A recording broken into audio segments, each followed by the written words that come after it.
Please remain standing and bow our head for our prayer. In the name of the Father, of the Son, of the Holy Spirit. Amen. Lord God, thank you for this day. Please bless our class today. Give me the knowledge and confidence to teach, and give my students the focus and willingness to learn. Help us to understand our lesson and work together happily. Guide us in everything we do. Amen. In the name of the Father, of the Son, of the Holy Spirit. Amen. You may sit down.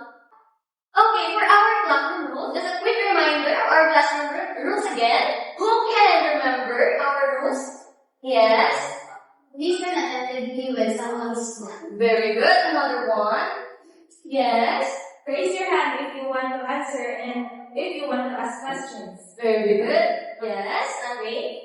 Follow instruction and respect each other. Very good. Yes, And Chana. last point, have fun while learning. Very good. You all remember our classroom rules. And also, please remember all of this so we can have a smooth and fun discussion. Now, you wanna game class? Yes. Now, here I have a mystery box. For our directions, put hand inside the box. Touch and feel the object. Strike only, it is hard, so wet, light, heavy, shape, or texture. And you're going to get it is solid, liquid, or gas. Then you are going to reveal the object inside the box. I need 3 volunteers to come here and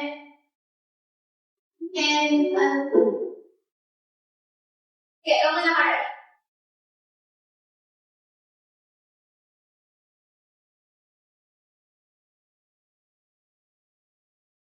It is hard ball, and it is heavy. The shape is circle, and the texture is rock. I think this is solid. Yes, this is a rock. This is solid. Okay, thank you. Okay, anyone? Yes, Andre? Oh no, ma'am, it is wet. There is no shape for, penalty, Yeah. ito po ay liquid po kasi water. Okay, it is liquid water. Thank you. Okay, for the last item. Anyone? Yes, Jana? No, Yana.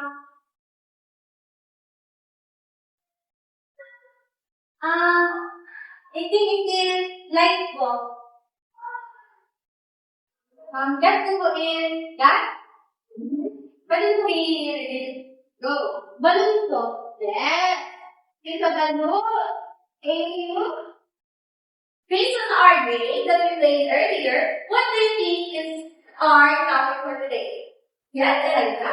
We will be talking about solid, liquid, and gas. Okay, very good. Our topic for today is states of matter. Now, before we start our lesson, let's proceed first to our learning objectives. At the end of the lesson, the learner should be able to, can you please read? Identify and describe the characteristics of solids, liquids, and gases based on shape and volume. Now, for our second objective, can you please read? Classify common objects into solid, liquid, or gas. Through a simple hands-on activity or experiment. And show appreciation for the importance of different states of matter in everyday life by participating actively in class discussions and activities. Okay, thank you. Do you understand our objectives? Yes. Now, let's proceed to our discussion. Our discussion will be discussed by teacher and Eliza.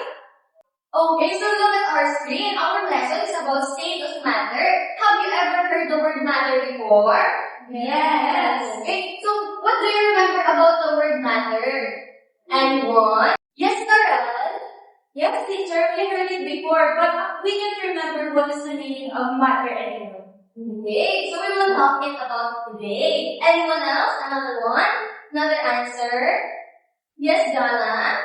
I think it means thing or object around us. Very good. So you are all on the right track. And also all of your answer is correct. But so at the end of our discussion, we will be able to explain and understand the meaning of matter and describe its three form. So what do you mean its three form? Solid, liquid, gas. Very good. Okay, so class, what is matter? Can everybody read it? Is anything that occupies space and has weight. Matter also exists in three main forms: solid, liquid, and gas. Okay, it said that it occupies space. So who can explain it in their own word? The word occupies space. What do you think it is mean? Anyone? Yes, Sarah? For example for that is a bottle with the water.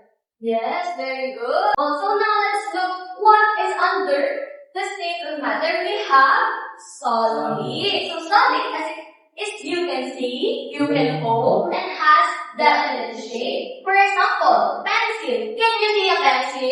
Yeah. Can you hold the pencil? Yeah. Does it have a shape? Yeah. Very good. So all of this example, like book, blackboard, and stapler, all of this object have this characteristic, and so that is solid. As long as you can hold it, as long as you can see it, and as long as it has a shape, it means it is Solid. Very good. Now let's move on to another example under the state of matter, which is liquid. It said that liquid is you can see, you cannot hold, no definite shape, it flows. So here, what is this? What do you think is this? It's a soda. It's a soda, very good. Can you see it? Yes. Can you hold what's inside the soda? Can? No. Can you see what shape, what's in the soda can, inside the soda can? No. Does it flow? Yes. Do you know what it flows? It's like a river. Does the river flow? Yes. Because it is a liquid. And just like the example here, the water, the soda, and the juice, it is liquid. Very good. Now let's move on to the last of math, the state of math. Can you read it? You cannot see, you cannot hold, no definite shape, you can feel. Very good. So for example here is, what can you see in the example? Yes, Sarah? There's air pushing the tree. Very good. How about this? Do you know what is this? No. It is oxygen. Oh. Yes. How about this? Balloon. How about this? Hair dryer. Okay, hair dryer, hair blower. In all of this example, what is the similarities in all of them? They have air. Can you see air? No. Can you hold air? No. Does air have shape? No. Can you feel air? Yes.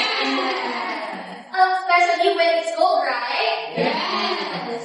Okay, so it's like the gas. You can say that it's gas when there is air, oxygen, all over is air. So did you understand our discussion? Yes. Okay, let me see if you really understand our discussion. So what is the three state of matter and one? Yes, Andre? Solid, liquid, gas. Very good. Now that you know all of these three states of matter, can anyone give me an example of solid? Yes, Karel? Notebook. Notebook, very good. Yes, Dana? Coffee. It's like a solid. Everyone is like a solid. No. Dana, stand up. Can you explain your answer? I mean po yung cup po ng coffee. Very good. The cup or the mug? Ano? That's is solid. Anybody else? Yes, Ariel? Rock po. Rock. Yes, Andre? Shoes po. Shoes. How about liquid? Yes, Ariel? Coffee. Coffee. Yes, Dana? Milk tea. Mom, do you like milk tea? Yes. Okay, yes, Andre? Juice po. Okay, very good. Yes, and Ariel?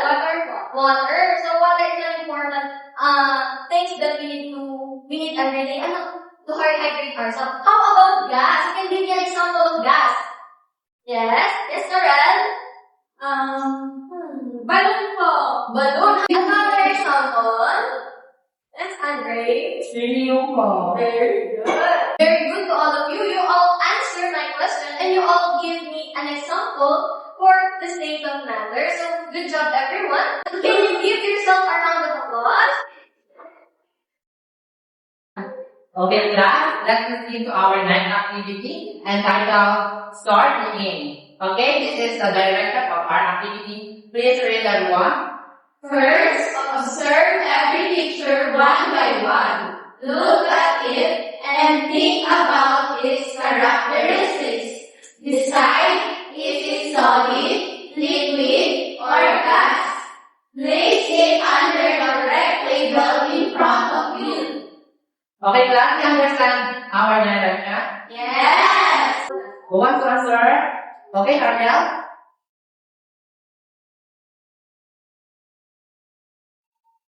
Each Ariel answer is correct. Yes! What object is this? It's a water! Yeah, very good. Next, who wants to answer?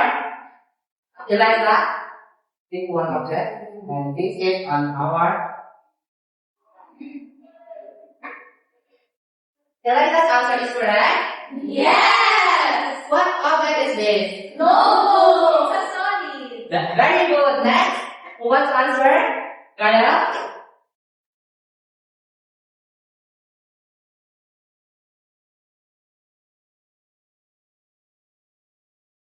Yes, your answer is correct. Yes! What object is this? Rock! Yeah. It's a solid! Very good. Next, Jana, let's see if that this answer is correct.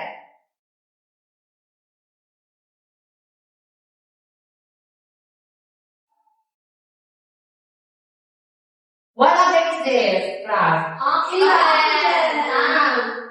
Is Jana's answer is correct? Yes! If your answer is all correct, give yourself a Indonesian clap. Do you know what is Indonesian clap? No! Okay. Let me show you how Indonesian clap. 1, 2, 3. 1, 2, 3. Very good, very good. Okay, everyone, let's stand up and do our Indonesian clap.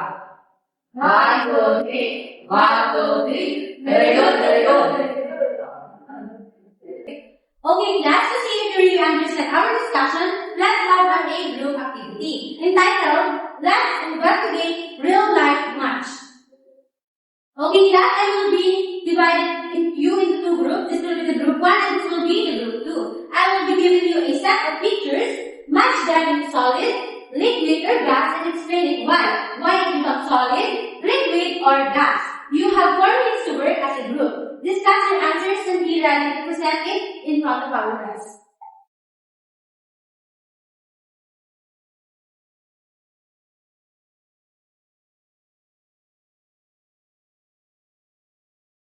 Okay, now we will start our activity.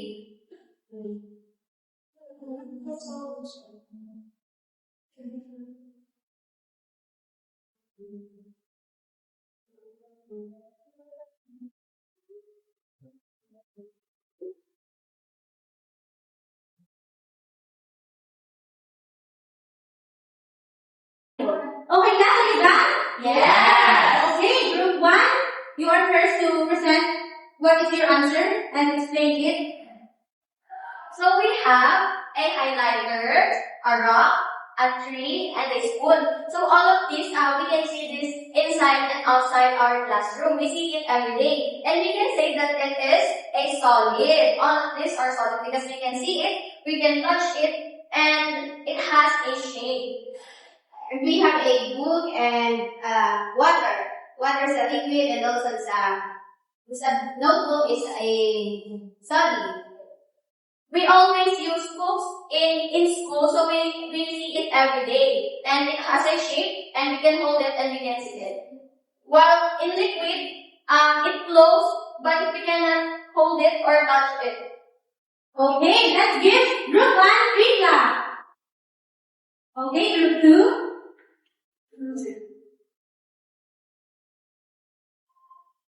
We are the group 2. We have a picture here, a rock, and a pencil. Those are examples of solids.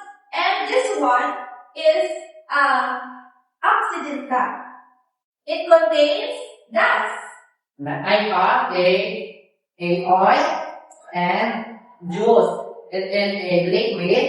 Then smoke of candles. It is gas. Okay, let's give group 2 free clap.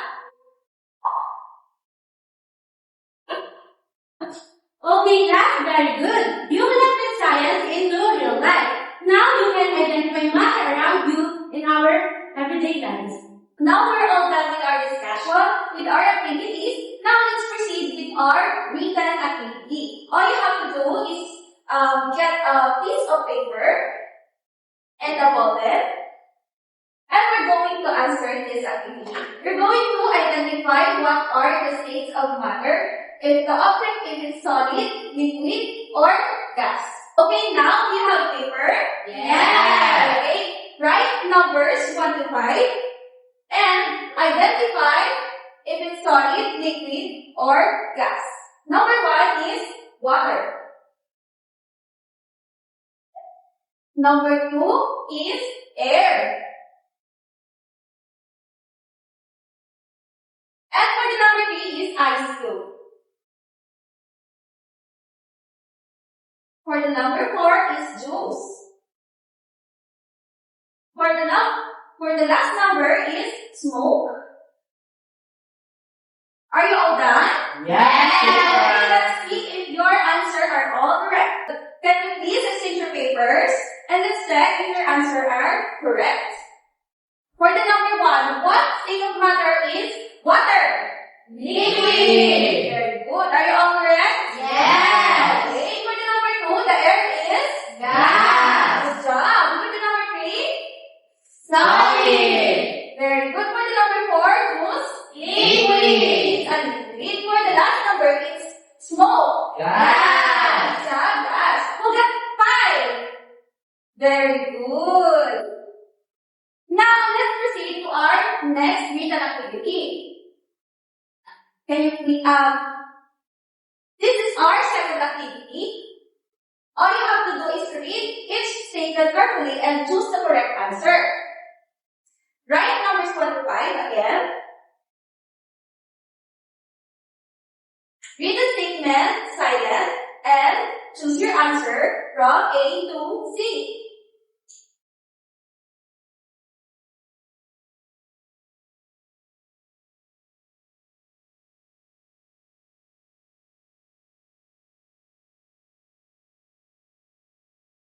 Are you done with the number 1? Yes. Okay, now let's proceed to the number 2.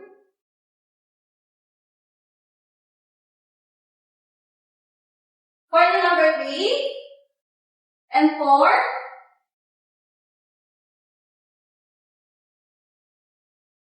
and for the last,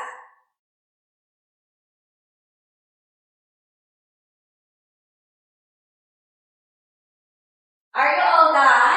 Yes. Okay.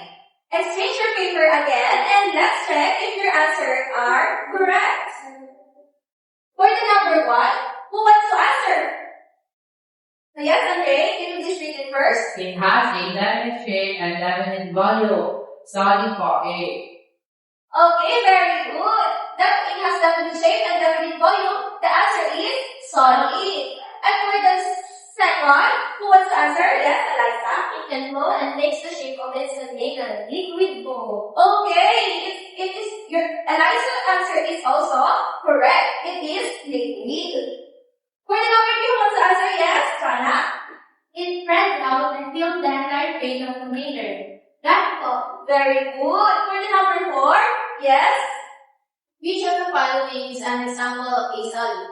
Letter B po, pencil. Very good. Example of solid is pencil. And for the last, yes, Alexa, why are states of matter important in our daily life? A po, they help us understand and use materials around us. Very good. Who got a perfect score? Wow, very good. Good job. So today, we learned to identify the state of matter, which is solid, liquid, and gases based on their own unique and characteristics like shape, volume, and how they behave. So always remember, students, that all of this form of matter is all around us, serving important purpose that help us live and understand the world better. You had a good job today, everyone. So thank you and goodbye for listening to our discussion. Goodbye and thank you, ma'am.